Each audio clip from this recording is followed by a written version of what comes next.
Good afternoon. Team GB have won 2 more gold medals at the Tokyo Olympics, taking their total to 20. Flyweight boxer Galal Yafai secured Britain's first gold in the men's flyweight division since 1956, and Joe Chung won the men's modern pentathlon. Andy Swiss has this report. Olympic gold has rarely tasted sweeter. British boxing hadn't had a champion at these games, but Galal Yafai soon saw to that. He's down! There you go. It took him barely a minute to put his opponent on the canvas, and from there, victory was gloriously inevitable. Before the last games, Yafai was working in a car factory. Now the 28-year-old, whose 2 brothers are also boxers, had achieved the ultimate. And so has this man. After swimming, fencing, show jumping and shooting, Joe Chung sprinted to gold in the modern pentathlon. And there is the new Olympic champion for Great Britain. Delight for the 26-year-old from Kent, and after Kate French's victory in the women's event yesterday, a dazzling double for Team GB.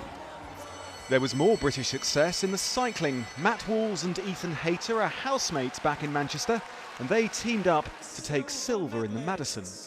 And there was another medal for Tom Daley. Oh, Tom Daley, you superhero! A bronze in the individual event to go with his earlier gold in the synchronised.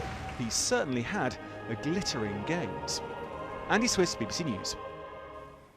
Most coronavirus restrictions in Wales ended this morning. People are able to gather in unlimited groups indoors and nightclubs can reopen, but face masks will still be required by law in shops and on public transport. Our correspondent Howell Griffith is outside the Senedd, the Welsh Parliament in Cardiff. Yeah, and the weather means it is a day for staying indoors, and from today, people in Wales can do that without any limits on their numbers, be it in private homes or in pubs, bars, cafes and restaurants. And there's no longer legal requirement to socially distance. Changes, of course, which happened over the border in England 3 weeks ago. But the Welsh Government has urged people here to be cautious, still saying if they can meet outdoors, if they can keep their distance, if they can work from home, to carry on doing so for now. Also, the rules on face masks are largely staying the same. Only in hospitality venues such as bars and cafes can people be mask-free. Bar service also resumes in those venues. And one other key change at the end of the pingdemic: people who've been doubly vaccinated and the under 18-year-olds no longer need to self-isolate if they've been in close contact with someone who tests positive for COVID.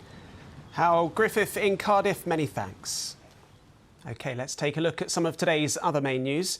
Planes and helicopters carrying water are trying to halt the spread of wildfires across Greece.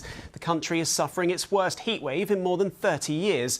Residents from some suburbs of Athens have been evacuated from their homes. More than 700 firefighters are tackling the blazes.